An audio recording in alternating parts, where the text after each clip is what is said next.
Yo, what's going on, guys? It's your boy. Welcome back to another video. Today is going to be another episode of my questions series. For people who do not know, I'm going through this book. It has 3,000 questions about myself, and I'm just going to flip to a random page, answer all the questions, and it's just a fun little Q&A little experience. But that being said, we're going to go ahead and dive right into this. So I'm going to flip to a random page, and today we're going to be answering questions 451 through 465. Let's dive right into this. So the first question is, recall the best message you have ever gotten in a fortune cookie. I'm going to be honest, don't think I've ever gotten one that was actually memorable or decent. The majority of my fortunes suck, and fortune cookies nowadays suck. So I'm just going to say none, because I don't recall ever getting a good one, and even if I did, odds are I would not remember it. Next question, what is the worst odor you've ever smelled? It's not one definitive thing, but like, nowadays at work, I'm like having to take out the trash, and that trash compactor smells like really, really bad sometimes. So I'm just going to say trash compactor and hope that my future self remembers what that is, because I don't want to get into specifics. Next question.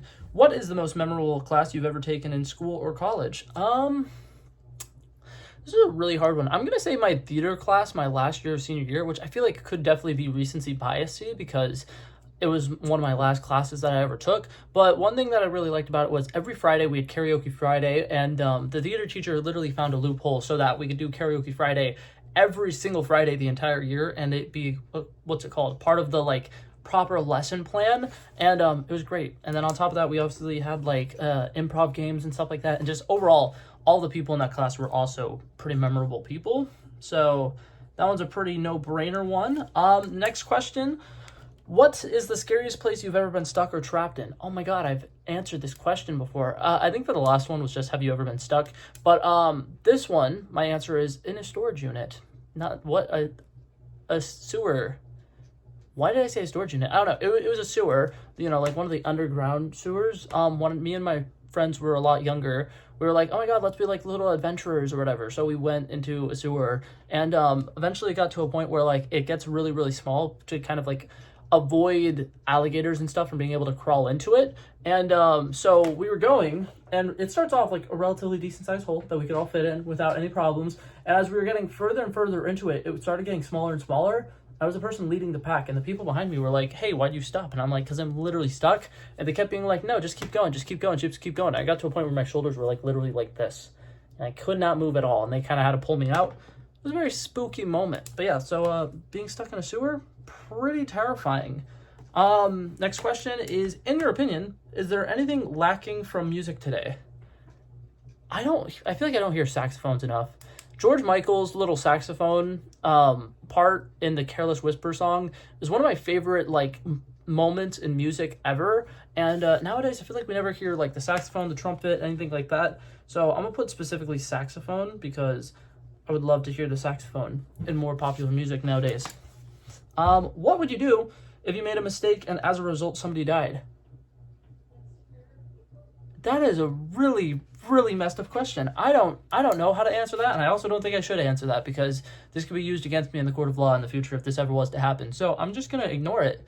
I'm going to put NA. But now I'm not going to be able to sleep tonight because I'm going to be overthinking that question. Next one. Have you ever had an adventure in babysitting? No, but I have seen both of those movies, and they're both actually relatively decent. Like, I'm not going to lie. I enjoyed both of those movies.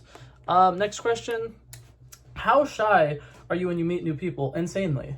I'm like really, really bad at social anxiety, and if I'm ever meeting new people, unless it's like a friend of a friend and me and a mutual person have, had interactions with this person before, I'm gonna have so much problems just trying to have a normal conversation, and all of a sudden, like, I will have a stutter that comes out of nowhere. Never stutter in my life, but the second I'm having to introduce myself to somebody new, it'll happen. Not great with first interactions. Next question. Describe a day when everything went right. I don't know if I have any particular answers with that. I have a day where a bunch of things went wrong, but it ended up being one of the most memorable days ever. But nothing was really going right specifically that day. A day where everything went right.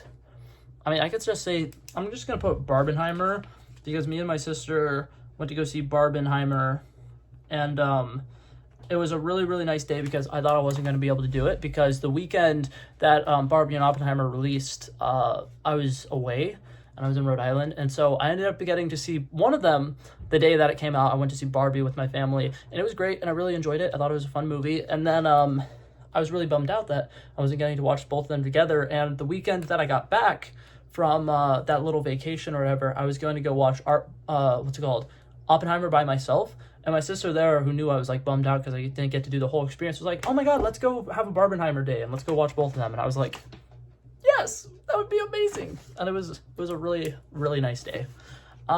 The next question, I think we got 6 left. How fast can you say the alphabet? A, B, C, D, E, F, G, H, I, J, K, L, M, N, O, P, Q, R, S, T, U, V, W, X, Y, and Z. Did I do that right? Was that right? I feel like it was about 4 seconds. Did I actually do all the letters? Oh man, my future editing self is gonna have to double check that for me and like put the official time up. Is he gonna do that? We'll see. It depends if he actually edits this, because I know he's lazy sometimes, because he is me, and I'm lazy sometimes. Anyways, I'm gonna say about 7 seconds. I don't know if that's right or not, but we'll rock with it. Next question. What was your favorite movie that was based on a book? This is hard because I love dystopian movies. Oh, actually, no, this is very easy. I'm gonna go with Hunger Games: The Ballad of the Songbirds and Snakes, because it's a really, really good movie and I really enjoy it. And I think that all the performances in it are incredibly good. And on top of that, the dystopian movies are just fantastic overall. I love dystopian movies. And then with that one specifically, I feel like it does a really good job of, without explicitly showing you the gut-wrenching stuff, making you feel like that just like pain in your chest over like sort of depressing aspects. So that one's gonna be an easy one. What is your favorite thing to challenge people? Favorite thing to challenge people to? Oh, favorite thing to challenge people to. So like, say you're like at a bar and you meet this random person and you're like, I bet I could arm wrestle you or something. I don't know. Is that what macho men do? I think macho men probably do that. I honestly am not sure. Back when I was younger, it would have been Just Dance, because there were some times I was like ridiculously good at Just Dance for absolutely no reason. Mario Kart would have been a good answer too, because I used to be great at Mario Kart. Nowadays, I don't really have an answer to that, because for the most part, I don't really do anything. I don't know. I need to work on that. I need to get a lot of hobbies. You guys, if you guys are watching this, should let me know if there's any specific hobbies that you do that are fun that I can just steal, because it would be fun. I think for this though, the only answer I'm gonna put the crossbar challenge, because I occasionally see videos of people doing little crossbar challenges with their friends on TikTok, and I'm like, wish I had a friend to do crossbar challenges with. 3 more questions left. Have you ever been, or were you ever allowed, or would you ever allow yourself to be hypnotized? I feel like it would be a really fun thing, actually. Like, I'm not gonna lie, mostly because I don't think it would actually work, but if it did, I feel like that'd be really cool. So I'm gonna say yeah. Hell yeah. I would totally be down to do it one day. See what happens. I'm very speculative that it wouldn't actually do anything, but I'm down to do it. 2 more questions. What is something in your life that you will never apologize for? Do I want to get personal on this? I might get personal on this. Yeah, we're gonna get personal on this. So story time, fun little story time. TikTok. For a really long time, I was posting videos on TikTok every single day for, I want to say it was like 1.5 years, 2 years, something like that. And I created a friend group on TikTok. And when I say I created, it literally was me and one other guy. Me and him were friends or whatever. And then we were like, oh my God, wouldn't it just be so cool if we had an entire group of friends on TikTok? And we made kind of like a hype house of sorts, but it was, you know, just a small group of friends who would constantly make TikToks together and make relatively similar content and stuff like that. So we did that. It was fun. It was a great little adventure that we did, and it ended up sparking this really cool friend group online where we would talk every night. We would Discord every once in a while. We'd play video games sometimes. Very rarely was I actually invited to those. But towards the end of that friend group existing, I was having relationship issues with the girl I was dating, and the girl that I was dating at the time had really bad anxiety, and I just introduced her to this friend group. And something happened, and me and that girl were going through a rough patch or whatever, and we broke up, right? And then I want to say like a week later or something like that, I went to prom with one of my female friends who is now my girlfriend, and I was going to go to prom with her before me and that girl broke up, I even got permission from her because we were long distance. I was like, hey, do you mind if I go to prom with my friend, because she wanted to go to prom with someone? And I was like, yeah, I got permission to do it. And that entire friend group kind of like thought that I cheated on her, thought that I like left her for that girl or whatever that I went to prom with. And at the time, I was just going to prom with that girl because we were friends. And what's it called? When I went to prom, I basically went with like a big group of people, and they all thought that I was cheating. I did terrible things, and then they kicked me out of the friend group. And every single time they would be like, "It's your fault because you went to prom with that girl," and I'm like, that girl is now my girlfriend. She's my everything. She makes me really happy, and I would never apologize for the fact that I went out with her that night, because I didn't do anything wrong by doing that. So I'm gonna just put prom night.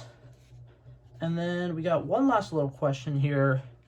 What do you think is totally inappropriate but is commonly seen in today's society? I feel like cheating is a big one, but on top of that, a lot of people will like post like videos and stuff like that of them making out, and I'm like, PDA is already like a really gross thing, but I hate like people like will commit PDA online and think that it's all of a sudden acceptable because it's on the internet, and I'm like, it's just as bad as doing it in person. But I don't know. That's just me. For the most part, I'm gonna say people who promote their OnlyFans but actually post inappropriate pictures just on Twitter and stuff like that. That's gonna be my answer. Because what's it called? Public indecency should also apply to online stuff. Like, unless you're posting it on an account that you have to be 18 plus to see it and stuff like that, people will post really, really inappropriate pictures on Instagram where kids can see it. Because guess what? Kids have social media too. Because they have friends and stuff who have social media, and they don't understand the fact that the internet has a lot of inappropriate stuff on it. So, yeah, I'm going to say posting sexy content. I don't know. That's the way I'm wording it. What's it called? I've said this in literally every single one of these videos I've made, but the amount of space they give you to write your answers is really small, and I do not know how to write small, so I quickly just jot down like 2 or 3 words, and then later after I record the video, I'll go through and I'll finish my answers. But yeah, man, today's episode got deep. Oh my god. What's it called? There was one question on here that was really, really bad that I'm still not gonna answer, but wow, that's terrible. Anyways, that being said, I'm gonna head out now. Thank you guys so much for watching. I love and appreciate you guys, and I will hopefully see you guys in the next one. Peace out. Bow.